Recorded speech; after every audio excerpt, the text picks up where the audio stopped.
Hey world, how's it going? This is Samuel Rodney back at you again with another episode of Be Inspired Podcast, where we're inspiring you to live the abundant life you deserve.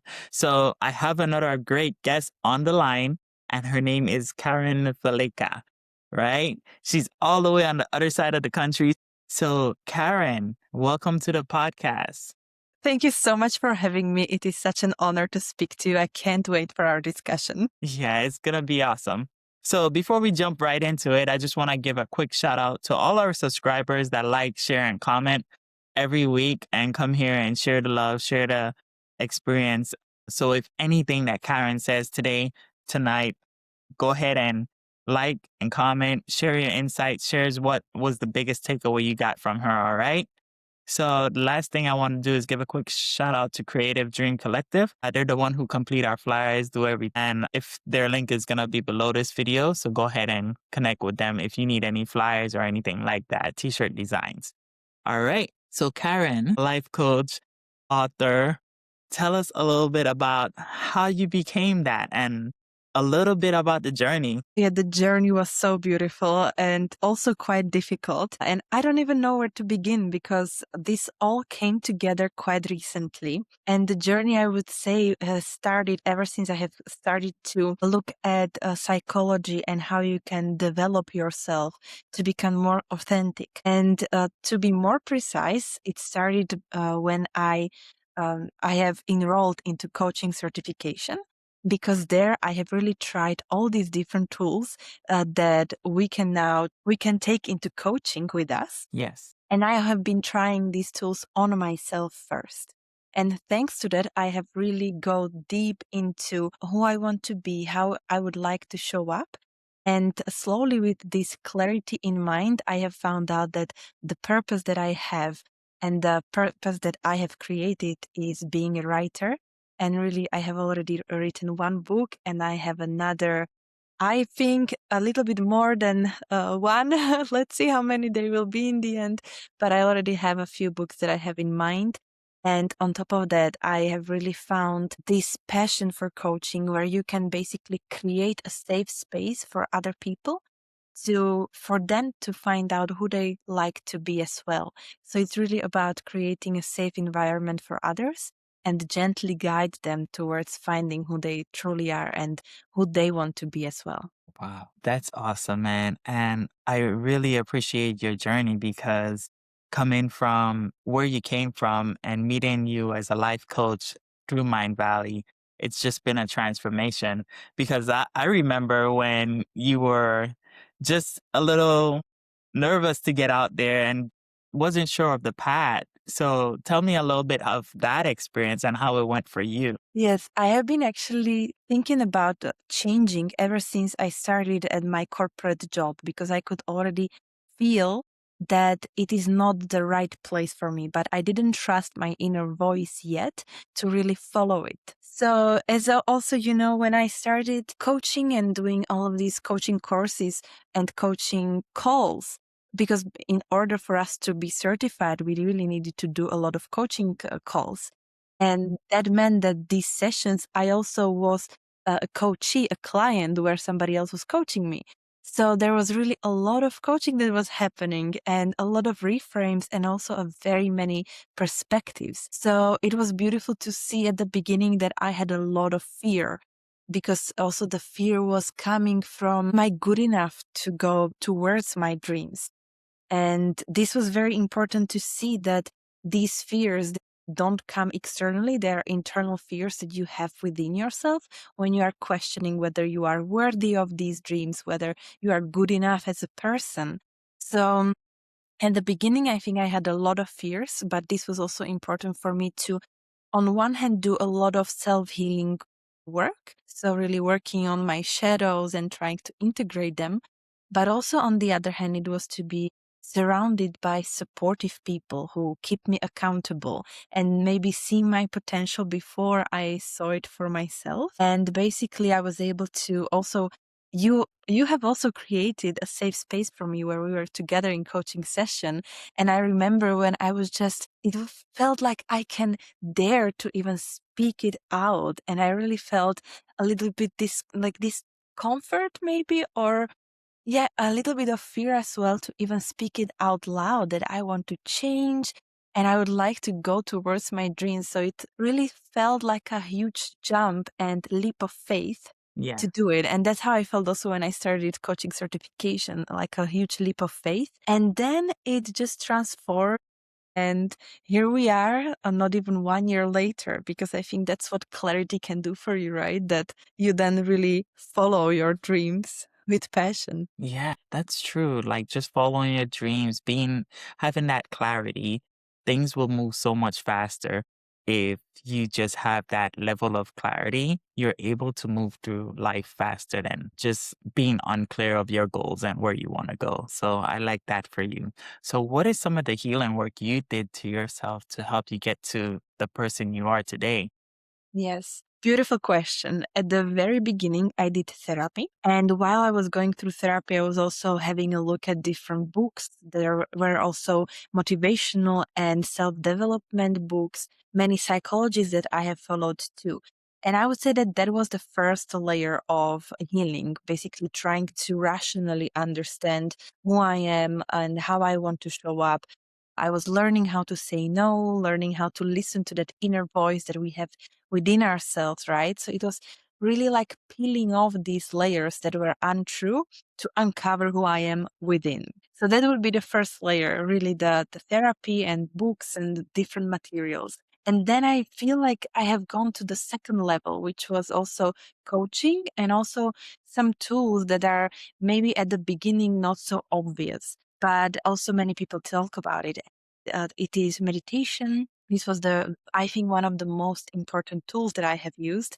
And at the beginning, it was really difficult to start because you Yeah. have all these expectations, right? That I am supposed to have my mind free of thought. Yeah. And that's what I felt like I'm failing constantly in meditation. Sitting, yeah, on the floor with your legs crossed for an hour.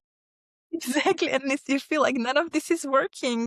And it was really like there were so many things coming at me. And to sit in silence, it was really uncomfortable because I had to meet myself in silence. And when I didn't know who I am, it was really difficult to be in that space where you just need Yeah. to sit with yourself. So that was really a tough moment, but that guided me to who I am today. And I use it on a daily basis now. I cannot imagine my day without it, but it took some years, I have to say. And then there are different tools that I have used, and it's also important to say that I was working on them simultaneously, and it's not that one tool helped, but I think it's a mixture of them. Mixture of all. Yeah, mixture all of them. And also it was very progressive. So it cannot be changed in a moment, you know? And I feel this is somehow in motivation speeches, you sometimes hear like you are one decision away from a completely different life in the terms of like it can shift within a day. And Yeah. while that decision, it is there that yes, you can start changing, but until you become that person, that's really a long process. So Yeah.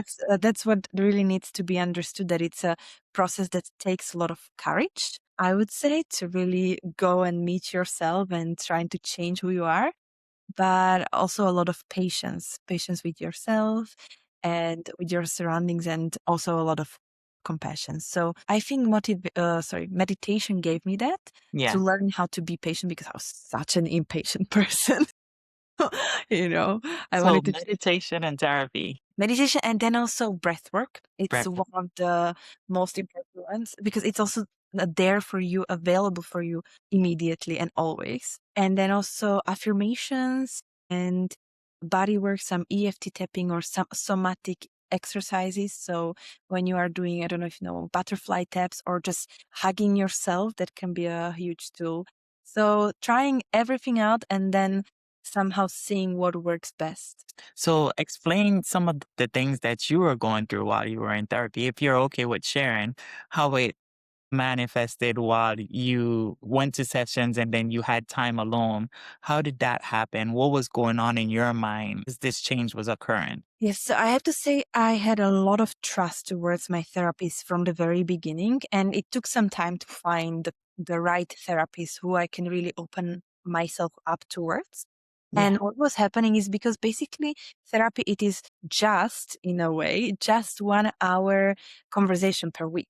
So you can either just come and show up and not really take it further, or you can take the therapy and work on yourself in between. And I really took the work very seriously because I was in between. I was doing a lot of my own healing work, and I was trying to show up for myself and also for the therapist. So it was interesting because at the beginning, I was also trying to please my therapist, right? Because I was people pleasing. So I was Yeah. so used to it that I was, in a way, people pleasing while in therapy and performing still in a certain way. But I remember one huge shift that happened when I was in therapy. It was after like 4 months, and I was explaining to her a situation. And then I saw that I'm not being 100% truthful. But basically, what happened was that I was trying to make myself prettier than I was in the story. And what was then important was when I told her that I'm not saying 100% truth, but I cannot really tell you the real honest truth because I don't like who I am in that real story. And she told me that it's not that she would judge me, it's that I would judge myself. So it's not that I need to tell her, I need to tell myself.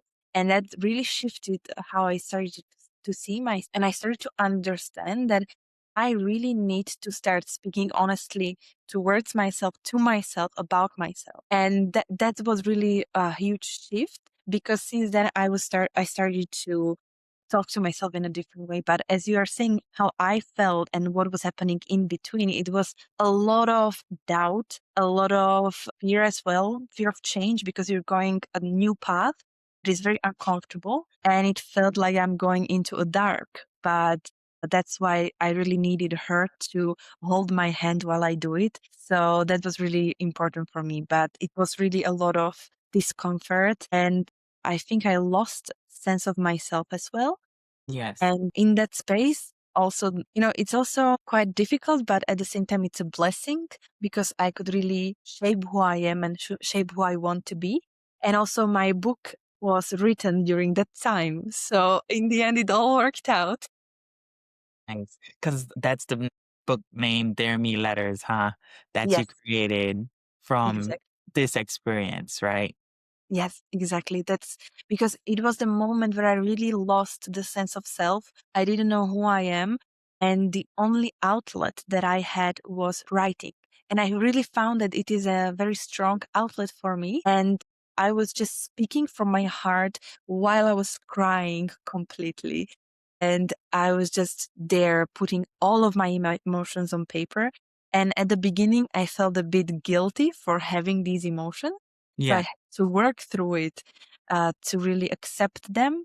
And now I'm just proud about what I have written. I'm proud of you too. Like the insights you gave in those Dare Me letters. And I know it hasn't been published yet and you're still working on it, but the insights that you gain from just sitting there and reading is phenomenal. So I can't even ask you what inspired you to write that book because you already answered that through Yeah, therapy and everything. Yep. Go ahead. exactly. That the inspiration was basically the pain, right? So sometimes I feel like we have to do something with the pain. When we have it within our body, we just need to express it in a certain way. And for me, that was writing. So it was really just a lifeline in a certain way. What was something you learned about yourself while writing this book? I have learned so much, and while writing, while now publishing, there it's been a journey.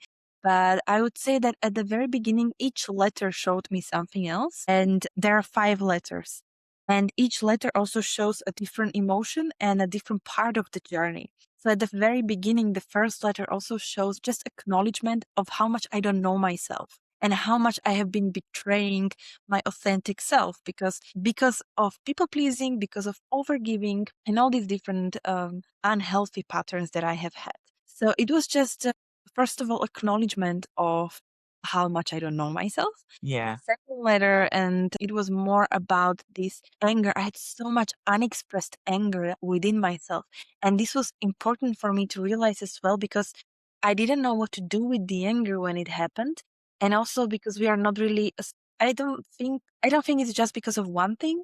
I think it's a mixture of a cultural pressure of society, maybe also of being a woman. It was really somehow there was so much suppressed anger that I had within myself.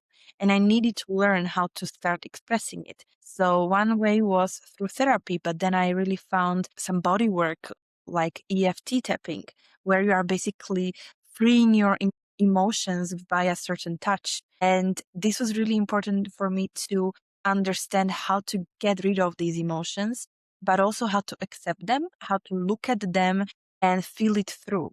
Because we can only let go the emotions if we allow ourselves to feel them, to acknowledge them, to accept them, and then we can let them go. So this was another layer that I have found within the letters. And then it was also about codependency. And also it showed me a mirror that I basically was in a relationship and it was a very hurtful relationship, but at the same time, it was again a blessing because it was mirroring some part of my reality that I was not able to acknowledge. So it was just a turmoil. Also, the letters are so deep and raw and very reflective because they were never meant to be read by anybody else. I even kept them locked in my computer so nobody can access them. And then I have decided to, throughout my journey to just go ahead and show them to the world. So I have a portion where you said in your Jeremy letters, I think this was like letter 4 or 5. The reason I kept attracting emotionally unavailable men was because I was emotionally unavailable myself. So, can you tell me a little bit of how life turns into a mirror and you were able to recognize that? Because when I read it, it stood out to me and I was like, oh, let me ask you this question here.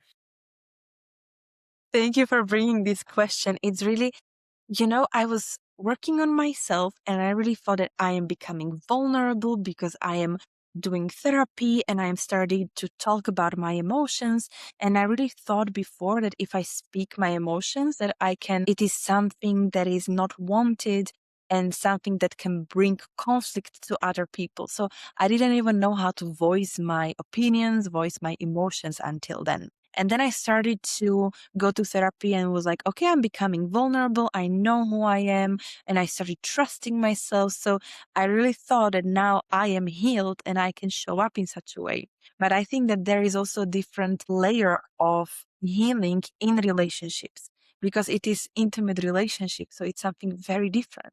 And I thought that I was also in a way thinking that I am more vulnerable than other people around me. So I was really thinking that I am so good in being vulnerable. But then when it came to really speaking my emotions and how I feel and how the other person made me feel and say it in a very compassionate and loving way, I found out that I suddenly blocked myself and I had the need to isolate. So when I was, for example, hurt by the other person, instead of speaking about my emotions, I started to isolate and kind of draw back to myself. And that was interesting and important to see because it showed me that I am not able to handle emotions, and especially next to your loved ones, because when you're around family or friends, there is not so many layers that you go so deep. But in intimate relationships, it is very different. So I started to see that actually I thought that I am emotionally available, but it was not really true. And while I am able to be vulnerable in certain moments, it was only in topics that I have chosen. So when I was showing up in therapy or in women's circle or in different places, I was able to talk about my emotions that I have chosen or about situations I have chosen. But when I was suddenly in a relationship and I had to speak my truth in all the aspects, I found out that I was blocked. I couldn't really go further. So yes, I really was attracting emotionally unavailable men because I was myself emotionally unavailable and I was working very hard to become emotionally available. And even until this day, even though I'm on the journey for 4 years, I have done therapy, I've done coaching, I am a coach myself, even though then there come situations when I don't know how to express them still. But how to do it is, I think it's a beautiful way as well, because if you become aware that there are situations where you are not able to express your emotions, you can learn why, whether it was because I didn't feel safe around the person, because I was not ready to voice those emotions, but slowly and progressively I am learning how to do it. And sometimes it happens that I even come later to that person and express those emotions just to show myself that I am able to and it's safe to express them. I just wanted to say that this journey at the beginning, I really thought it's about fixing myself. And that's what I have went into therapy for. I will fix myself and then I can have good relationship and then I can trust myself. I can love myself. But now I can see that it's really about becoming and exploring the different layers of ourselves and experimenting of who I want to be next and how can I grow into that person and how can I embody that person. So this journey shaped how I view it now, but it really went from seeing it as fixing myself to now seeing it how can I grow. Yeah. And then not only that, it's not about you either. It's about the people that are going to be touched by this book. All the things that you wrote that is touching soul by soul and inspiring them to become the better version of themselves. Even listening to this podcast and your story of what you have went through would help them go through life and become a better person. So you're on the right journey. Thank you very much. And you know, you now just said that how they can become the best version of themselves. But what I would also like to show in the book and in the coaching or the community that, we always strive to be the best version of ourselves. And that is what is being promoted as well. But the thing that I'm trying to show is how can we be compassionate and loving towards the worst part of ourselves? Because that is what I have been seeing. I was already the best version of myself and I didn't like who I am because I was not accepting all parts of myself. So instead, I looked at the worst parts of me and I saw the people pleasing and I saw overgiving and codependency and other quite unhealthy patterns. And I have started to see why they have been created and how can I learn to love them and how can I learn to let them go. So that is also what I'm trying to show with the book, that Yeah. you can start to love those parts because you see that you need to be compassionate and they exist for a reason. You have created those coping mechanisms for a reason. And how can we now in adult life let them go? I like that. If you had to choose one grounding technique that you hold close to your heart, which would it be and why? Oh, wow. I have two. I have three. How do I choose? I will tell you all three and then I will Okay. pick my best one because it's definitely meditation, breathwork, and journaling. And the combination of these three was what helped me to ground myself, to find myself, because in journaling, I'm able to reflect. And when I was doing it for 1 year, maybe 2 years on a daily basis. And then you're able to see small things that trigger you, but they created this self-awareness. And also I understood where I want to create my boundaries. So journaling would be one of the top ones and right next to meditation, because there I'm able to meet myself on a whole new way. If I had to choose only one, I think I would go for meditation because I'm able to meet myself every day on the mat and just create that space for my mind to catch up on all that is happening in my life. And it's also, if you allow your mind a little bit of space, it connects the dots, but it's not able to do it otherwise if you are constantly putting content in your head, constantly are overstimulated or you don't really allow the head to have a little bit of space, it will never have the time to digest all that is happening in your life. So that's why meditation is my grounding practice and it's the best one that I have. I like that. Meditation's real good. Thank you. So you mentioned a lot. You mentioned about meditating, journaling, all that good stuff. But tell us more about what's your next journey. You created this book, you're about to go publish it. What is next for Current? I have so many projects and I'm so excited for them. So, yes, now I'm publishing this book and I would like to give it to the world, because I have understood that I have created it for myself. But after some time, I saw that I think it should reach a bigger audience because it can create a discussion. And I already had discussions about the book with some of my close people. And it really shows me that if I show my own vulnerabilities, other people have somehow the permission to go deeper as well. And that's what I love to see. And the conversations about them, I really enjoy it a lot. At the same time, I'm creating a community around this because I believe that we need a bit more vulnerability and a space where we don't really have to feel guilty about our emotions. And there are people who really can support you, but also understand what you're going through. And especially if there are people who are losing the sense of self or going through something difficult, how can they find that compassion on their journey? How can they find somebody to support them and to really see them? And how can they really become vulnerable as well? So that is what I'm creating with the Dear Me community. Currently, I'm creating it on Substack. And I just love how I get to be on that platform because I get to share everything that I love, everything that I hold close to my heart. I'm creating newsletters where I'm also giving some grounding tools and exercises. So I really, really enjoyed it a lot. And then in March, I'm starting coaching full time because until now I have had 2 coaching clients and they have been amazing.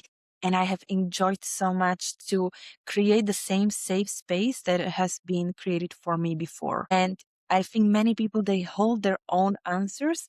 They can really understand who they are themselves, but they need that safe space where they can do it. So that's why I love to create it and hold their hand, just like somebody else hold the hand for me before. So this is what is my mission and is my purpose, and I can really see as my passion of how I want to show up next and who I want to embody.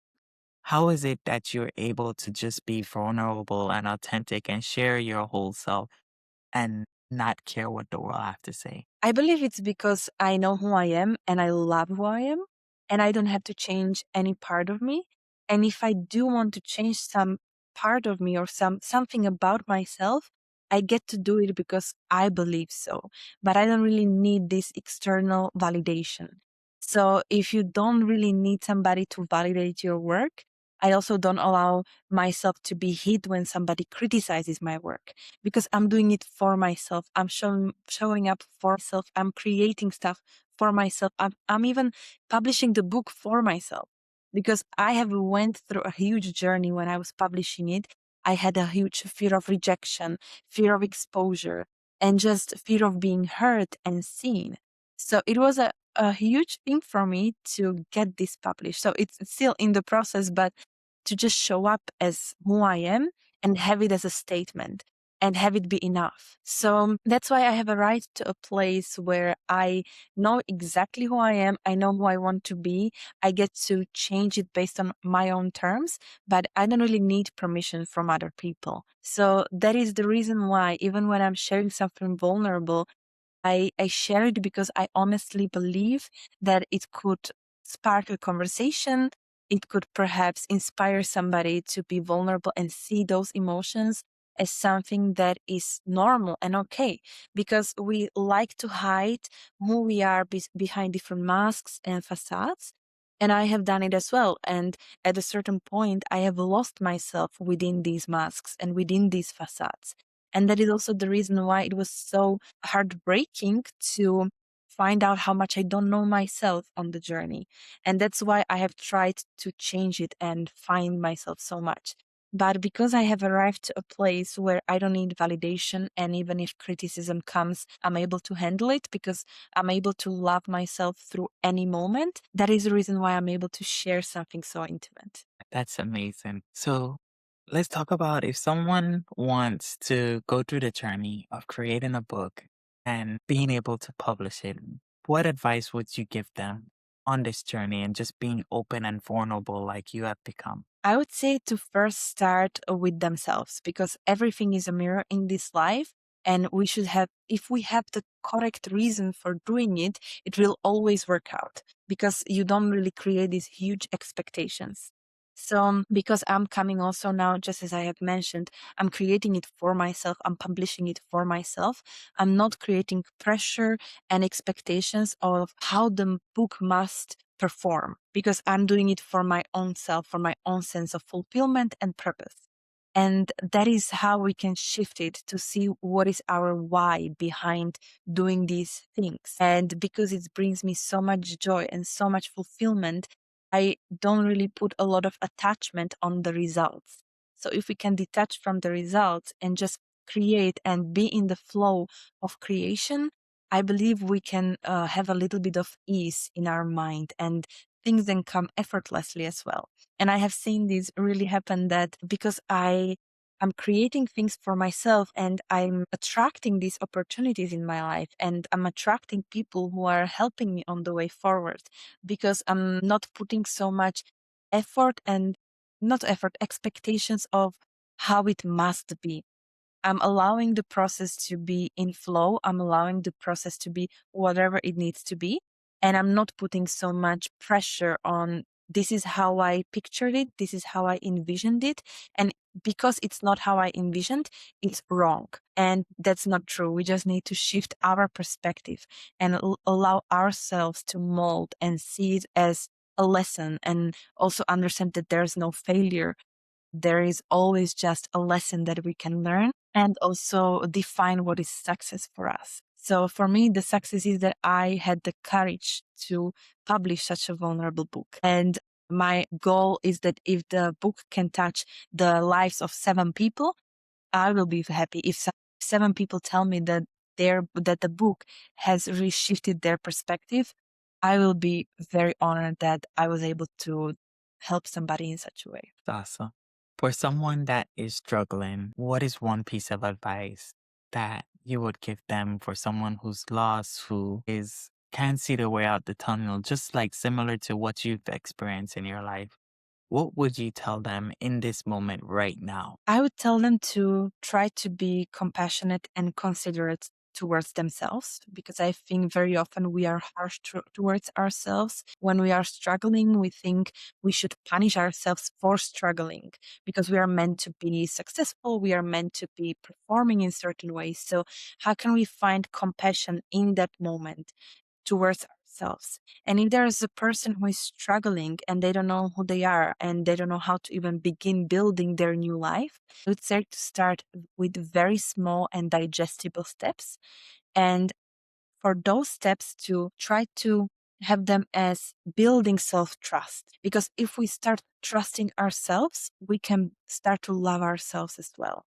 And that's why I really love to talk about how can we begin to trust ourselves, how can we stop breaking our own promises, and how can we start building a life which is really honest. And once we start showing up for ourselves in this way, everything can shift. So I think in this dark space where we don't really know who we are, we also need to surround ourselves with people who can understand us, who can see us. And I think a lot of friendships fall away as well. It has also happened for me, because there suddenly, when you're in this space, you understand who is really there by your side. But I would say not to force people to be in your life, but to let them go. Because also, if you let people go who are not meant to be in your life anymore, you allow yourself to have space for somebody new to come in, who can support you and who can understand you on much deeper level. So also allow yourself to be supported. Maybe ask for help. So it's, sometimes when we are on this journey, we like to isolate ourselves and come back to our bubble, because it's a safe bubble, because you're safe with yourself. But try to see how you can reach out to other people and find people who can support you, and you can really ask for that help. And how you can work on yourself and get yourself out of the spiral is first to build that self trust and see how you can start showing up for yourself. Another thing I have found is movement. It really changes my physique, how if I just get myself to move, it changes my mood. It can be either through just walking. I have started to walk throughout my healing journey so much, and it really changed somehow my brain waves, or some mindset thing, right? Yeah. Really can change a lot. So how can you take care of yourself on a deeper way? How can you allow yourself for your mind to rest and not overstimulate yourself? So when I was in this moment and I was isolating, I had to search for tools which can support me and ground me. And in a certain way, one of them was also allowing my mind to switch off. And I have found a tool of painting to be very, very useful. So, how can you search for such a tool for yourself and allow yourself to try all these different things, whether it's also breath work, meditation, and just be patient and compassionate because you're not going to master it on the first try. For certain things, I have been trying for years until I really found and grounded myself in it. And I would also say that once you start the self development journey, at the very beginning, it is quite scary and uncomfortable.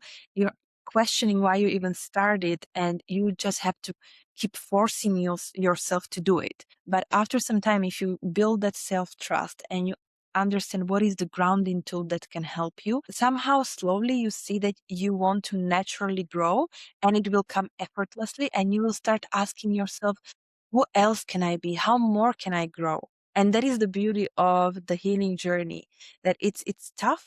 We just need to find the right people who can support us, whether it's a coach, whether it's a therapist or a mentor. How can we find those friends who can support us and allow us to change as well? And then what can we do for ourselves? How can we create a relationship with ourselves? How can we keep our own promises and build that self-trust? And once we trust ourselves, the self-love somehow comes naturally, I would say. Thank you, Karen, for that answer. I really appreciate it. It's so insightful. So before we get to the last question, I just want to thank you wholeheartedly for coming in here and sharing your vulnerabilities, sharing your story, and just being open to the audience and giving them the insights that you've learned. So my last question for you, or two more questions. Dare Me, how did you come up with the Dare Me? What made that so significant?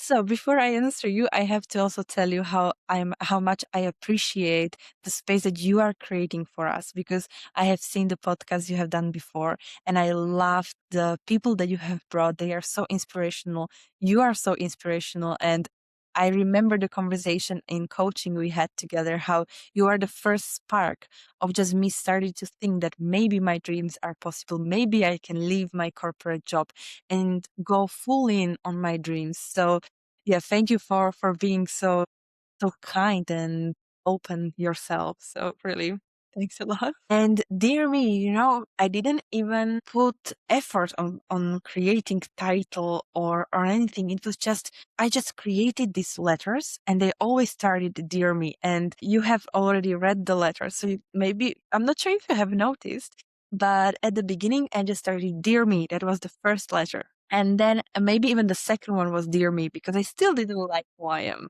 But once the third one came, which was, I believe, 1 year later, suddenly I was starting to tell myself, dearest myself.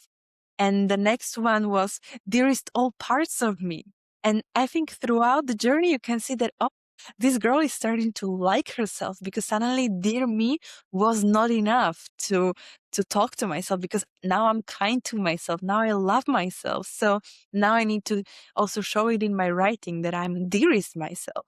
So it's evolving. So you can really see it on the journey as well. Um, that's how I always started the letters. That's how I always called them from the beginning, because they were something so intimate. And it's a conversation, and the conversation, basically, this is what the writing allowed me as well, to talk to myself on paper and see it as a conversation. And basically, when I was writing, I dropped to a lower part of me, a deeper part of me, which was the authentic self. And I was basically scolding and calling out this performative Karin. That's how I call her in my mind. I was calling out performative Karin and being like, why do you have the need to perform? Why do you have the need to have 10 different masks and 10 layers of lies? Why is it necessary? What was the reason? And why do I feel like you betrayed me because you never listened to me? because we always have this inner voice guiding us, but we don't listen to it because we are not still enough. We don't sit in stillness to hear those voices. And even when we hear the whispers, they are not convenient because they would require for us to show up authentically. And sometimes it's inconvenient because we feel we will be rude if we don't come to a certain event, for example, where we really don't want to go, but we would be rude because the other person could be judgmental. So this was very interesting to see that the letter is written from an authentic part of me, and she was talking to a performative part of me, and that was the dynamic. And that's why it's Dear Me letters, because it's this intimate conversation between these two entities, which are still me, but they're just different parts. And then it just evolved, and I never changed it. I just called it at the very beginning Dear Me letter, and I never changed the naming, and I didn't feel the need to find anything new because it just felt so to the point and so authentic from the beginning. That's awesome. Thank you, Karen. So, last question is, what is something you thought that I would ask, but I didn't ask you? Wow. Perhaps I thought we would maybe go towards coaching, or maybe what style of coaching I would have, or something maybe deeper there. But honestly, I loved the conversation around Dear Me Letters because it's my creation. It's my intimate space that I'm sharing with others. It's maybe the most intimate thing that I have ever produced. And I just feel very proud of putting it out. And thank you very much for giving me space to really talk about it, go deeper. And the question about the fact that I'm not emotionally available, that was really, really to the point. I enjoyed it so much. You're welcome. I mean, I had to I like going through and seeing what I could find that would bring out who you are and your emotions. So that stood out to me. And I was like, I have to ask this. Let me ask this then. I enjoyed all the questions. So, but that one stood.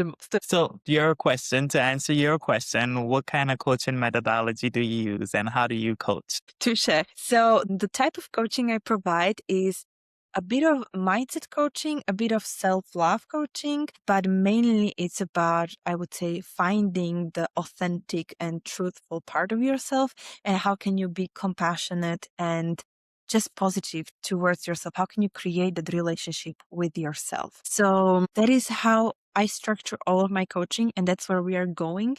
Sometimes we go a little bit deeper on why are you abandoning yourself, for example. That is what was coming up actually lately with my clients, where I have seen both of the ladies that they were talking about, they were abandoning themselves and what it implies in their life. And it was interesting because I have gone through something very similar. So to hold that space for them was really beautiful, and they could see how they can reshape it for themselves. But I would say I'm mainly allowing silence in coaching, because only in silence you can really have time to think. So I'm not trying to always produce questions. Not ever giving any advice, because I think I'm not in the position to know what's best for them. Every single client, they know their own answers. They know what they need to do, and I'm just there for them to uncover it. I'm just there to provide the space that is safe and trusting, to ask the questions, to guide them towards that, leave the silence and space for them to figure it out for themselves. And it's the best feeling when you see the light bulb somehow start shining and they figure it out and they have this certain look in their eyes. And when that happens, I'm just the most thankful person that I was able to create that moment, that breakthrough for them. So that's the kind of way how I'm coaching. I don't know if it has any label. I don't really like putting any labels there, but it's just very authentic and natural and just directly from the heart. Awesome. So, you guys, you heard it. If anything that Karen said today that resonate with you, go ahead and hit the subscribe button, hit the like button, comment your biggest insight that Karen left for you today, and let's have a conversation down in the comments.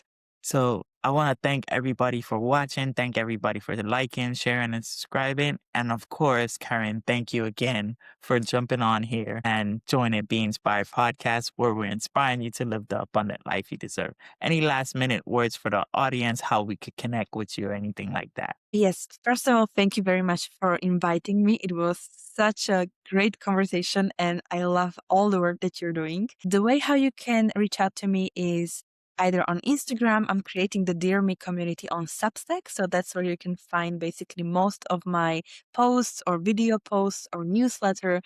So you will find everything on Substack. I also have my own page, so velickaKarin.com, and you can find more information there about the book, about types of coaching I provide, and also you can find me on Instagram, TikTok. So yeah, we have a lot of different options. I'll link them all to the video. Send me the Substack link and we'll have it all linked up. All right. Thank you So very much. until next time, thank you guys for joining Be Inspired podcast, where we're inspiring you to live the abundant life you deserve. All right. Have a good week. Take care. You too. Thank you.